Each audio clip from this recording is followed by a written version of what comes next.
میں اپنا سب سے بڑا دشمن بنا ہوں. اپنی غلطیاں مان لی, خود کو غلط سمجھ لیا, پھر تو توبہ کا خیال آئے گا نا, پھر تو خود کو بدلنے کا خیال آئے گا. اور یہ چیز تو بڑی مشکل ہے نا.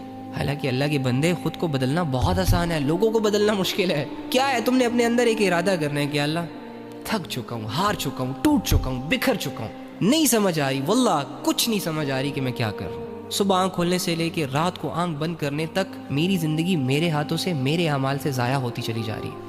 میں اپنا سب سے بڑا دشمن بنا ہوں. تو اللہ مجھے معاف کر دے, اللہ مجھے ٹھیک کر دے. اللہ جن چیزوں کی وجہ سے میری زندگیاں برباد ہو رہی ہیں, آج کے بعد میں نہیں کروں گا, بس آپ ٹھیک ہو گئے. کون سی بڑی راکٹ سائنس ہے اس میں؟ خود کو بدلنا کون سا مشکل ہے؟ وہ اعمال جو آپ کو برا بناتے ہیں, وہ لوگ جن کے ساتھ اٹھنے بیٹھنے, بات کرنے, ٹائم دینے سے آپ کی پرسنالٹی ڈاؤن ہوتی ہے, ان لوگوں کو چھوڑنا ہوتا ہے, منہ موڑنا ہوتا ہے. بس بن گئے آپ اچھے انسان. ایک زہر کا گھونٹ ہے, پی لو. ارے وہ والا زہر نہیں جس سے بندہ اللہ کے بہت قریب چلا جائے.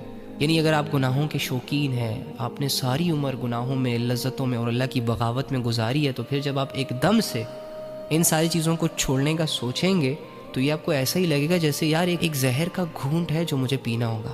اور یہ جو کمزوری سی فیل ہوتی ہے کہ پتہ نہیں میں بدلوں گا بھی کہ نہیں, پتہ نہیں میں ٹھیک ہوں گا بھی کہ نہیں. بھائی تو ہوگا ٹھیک, بہن تو کوشش تو کر. جب ایک بندہ بگڑ سکتا ہے, حالانکہ بگڑنا تو چاہتا ہی نہیں ہے, تو وہ بندہ ٹھیک بھی ہو سکتا ہے نا, کیونکہ وہ تو ٹھیک ہونا چاہ رہا ہے. تو اللہ تو انسان کی چاہت پہ فیصلے کرتا ہے.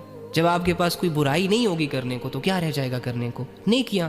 مسلمان بننے کے لیے, مومن اور ایماندار بننے کے لیے آپ کو خواہشوں سے لڑنا پڑتا ہے, آپ کو دنیا کے اصولوں کو ٹھکرانا پڑتا ہے, بہت سارے لوگوں کو راضی رکھنا پڑتا ہے, اور اللہ کی خاطر بہت سارے لوگوں کو ناراض بھی کرنا پڑتا ہے. آپ کو ایک ایسے خدا کی عبادتیں کرنی پڑیں گی, ایک ایسے خدا کی بات ماننی پڑے گی جو ایک ہے, جس کا کوئی شریک نہیں, جس کا کوئی وجود نہیں, جو نظر نہیں آتا, جو آپ سے یہاں بات نہیں کر سکتا. اس کی معرفت کو ڈھونڈنا ہوگا, اس کی قدرتوں پر غور کر کے اسے سجدے کرنے ہوں گے.